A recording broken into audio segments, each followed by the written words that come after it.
People का पेड़ और गांव की कहानी भारतीय संस्कृति में गहरे समय से समाई हुई है। पीपल का पेड़ न केवल पर्यावरण के लिए महत्वपूर्ण है, बल्कि यह गांव की सामाजिक, संस्कृति और आध्यात्मिक जिंदगी का भी अभिन्न हिस्सा रहा है। आइए एक काल्पनिक गांव की कहानी के माध्यम से इसे समझते हैं।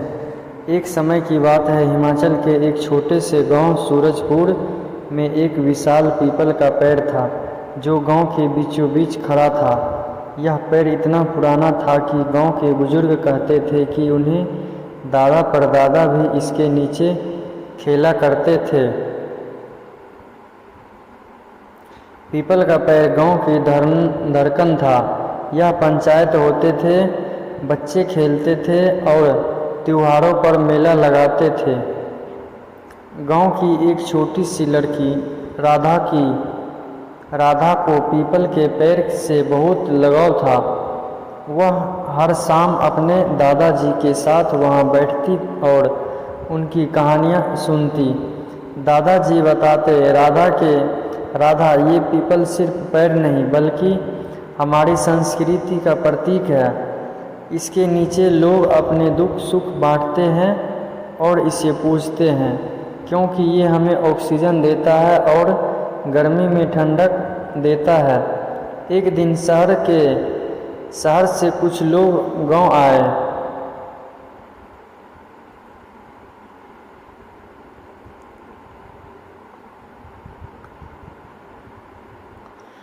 वे एक फैक्ट्री बनाने के लिए ज़मीन खरीदना चाहते थे और उनकी नज़र पीपल के पेड़ वाले ज़मीन पर थी।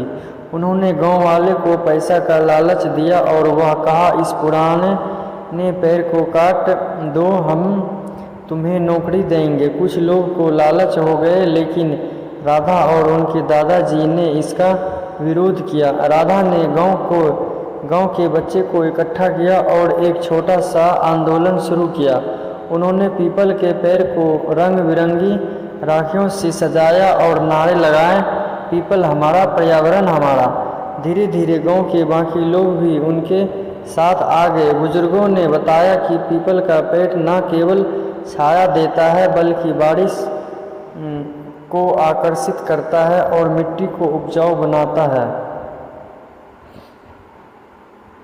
आखिरकार गांव वाले की एकता और राधा की हिम्मत के सामने शहर वाले हार गए। उन्होंने फैक्ट्री कहीं और बनाने का फैसला किया। उस दिन के बाद गांव में पीपल के पेड़ की और भी इज्जत होने लगी। हर साल गांव वाले पीपल के पास मेला लगाने लगे, जिसमें पेड़ों की पूजा और नए पौधे लगाए जाते थे। पीपल का पेड़ भारतीय गांवों की आत्मा है। यह पर्यावरण, संस्कृति और समुदाय का प्रतीक है। इस कहानी से हमें यह सीख मिलती है कि प्रकृति की रक्षा करना हमारी जिम्मेदारी है और एकजुट होकर हम बड़े से बड़े बदलाव ला सकते हैं। अगर आप चाहें तो मैं इस कहानी को और विस्तार दे सकता हूँ या किसी खास पहलू पर ध्यान दे सकता हूँ। न केवल पीपल को बचाया बल्कि गांव वाले को प्रकृति के प्रति और जागरूक कर दिया। लेकिन कहानी यहीं समाप्त नहीं हुई। कुछ महीने बाद गांव में एक नया मेहमान आया। विकास एक युवा पर्यावरण वैज्ञानिक व शहर से था, लेकिन गांव की सादगी और पीपल की कहानी सुनकर सूरजपुर आया था। विकास ने गांव वाले को बताया कि पीपल का पेड़ न सिर्फ ऑक्सीजन देता है बल्कि यह हवा को शुद्ध करता है और पक्षियों, कीटों और छोटे जीवों के लिए भी घर है। उसने सुझाव दिया कि गांव वाले पीपल संरक्षण समिति बनाएं जो पूरे इलाके में और पेड़ लगाने का काम करे। राधा और उसके दोस्तों ने उत्साह से इस समिति में हिस्सा लिया। उन्होंने गांव के स्कूल में एक छोटा सा क्लब बनाया, जिसमें नाम रखा हरियाली सिपाही।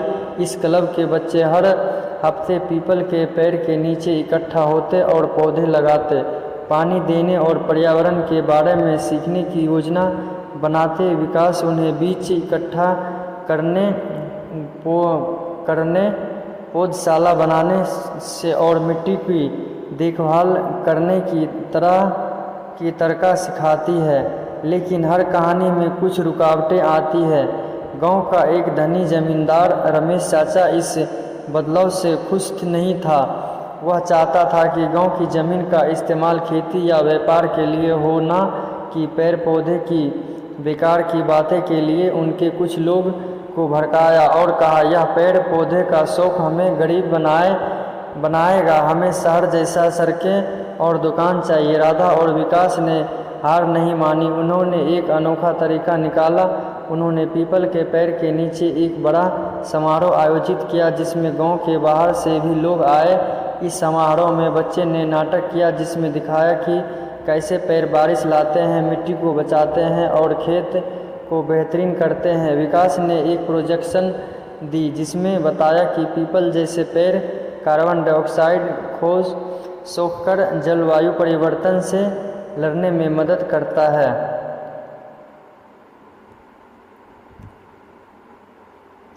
रमेश चाचा भी समारोह में आए। पहले तो वह चुपचाप बैठे, लेकिन जब बच्चे ने उनके खेतों को बंजर होने से बचाने के लिए पेड़ों की ज़रूरतें बताई तो उनका दिल पिघल गया। रमेश चाचा ने मंच पर आकर कहा, मुझे लगता था कि पेड़ सिर्फ जगह घेरते हैं, लेकिन अब मैं समझ गया कि यह हमारी ज़िंदगी का आधार है। समय बीता और सूरजपुर अब एक हरा भरा गांव बन गया। पीपल का पेड़ अब अकेला नहीं, उसके आसपास नीम, बरगद, आम के सैकड़ों पेड़ लगा दिए, बांटते और लोगों को जागरूक करते। राधा जी अब थोड़ी बड़ी हो चुकी थी। एक पर्यावरण पवित्र शुरू है। हरियाली की कहानी छपती है।